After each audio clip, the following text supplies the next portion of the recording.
पर वहाँ पे सूचना मिली है कि 4-5 लोग दब गए हैं मलबे में नीचे। इस मार्केट में 7 दुकानें थी हम लोगों की, 7 में से एक भी नहीं बची।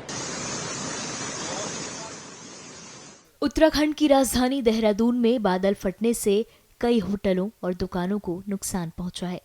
सहस्त्रधारा में देर रात अचानक हुई तेज बारिश से बादल फटने जैसे हालात देखने को मिले।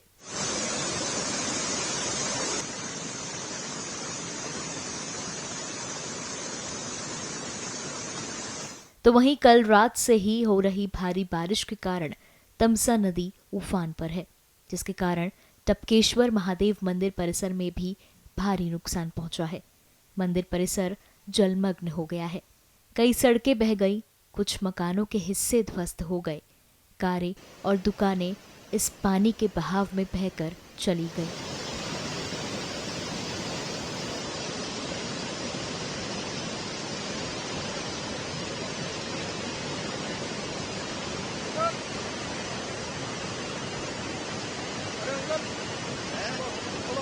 बारिश तो शाम से चल रही थी, सुबह से ही चल रही थी, बट जो मेन रात को नुकसान हुआ 10 बजे के आसपास हुआ है। ये जो बादल फटे हैं 2 जगह, वो रात को 10 बजे के आसपास फटे हैं। एक बादल फटा है जी आगे जाके राइट में यहाँ पे ऊपर, और एक बादल फटा है ऊपर खाले में, जो बांग खाला है उस साइड।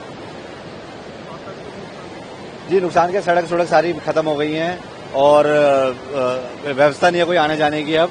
और गांव में नुकसान हुआ है, ऊपर वहाँ पे सूचना मिली है कि 4-5 लोग दब गए हैं मलबे में नीचे। अब यहाँ से है 1 किलोमीटर है आगे, यहाँ पे ज्यादा नुकसान हुआ है। और बाकी आपने होटल वोटल जो थे, रेस्टोरेंट, वो सब टूट चुके हैं, बह चुके हैं पानी के अंदर। दुकानें सारी क्षतिग्रस्त हो चुकी हैं और कोई आने जाने की कोई अब व्यवस्था नहीं है। यहाँ पे गाँव से संपर्क कट चुका है पूरा। और लाइट वगैरह का भी आपको पता ही है, 5-6 दिन तो बहुत मुश्किल है यहाँ पे लाइट वगैरह भी आना, तो लोगों के लिए बहुत दिक्कत ही है आगे।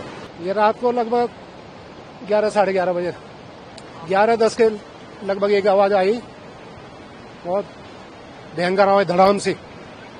बस के बाद ये सारी मार्केट आप सामने देख रहे हैं, मार्केट थी 10-12 दुकानें, ये सामने सारी दुकानें थी, ये सारी दुकानें पीछे की वो उस साइड की दुकानें यहाँ से दिख रही हैं, आगे वहाँ पूरी उसमें चली गई। आगे मजाड़ा में 2 पुल थे, दोनों पुल बह गए। और सुनने में आ रहा कि वहाँ जान माल का भी नुकसान हुआ है कुछ। अभी ये पता नहीं कि कितना जान माल का नुकसान हुआ। अपनी दुकान बह गई, अपनी ये इस दुकान में इस मार्केट में 7 दुकानें थी हम लोगों की, 7 में से एक भी नहीं बची। इसी कड़ी में उत्तराखंड के मुख्यमंत्री पुष्कर सिंह धामी ने आपदा प्रभावित क्षेत्रों का दौरा किया। उनके साथ कई अधिकारी भी मौजूद रहे।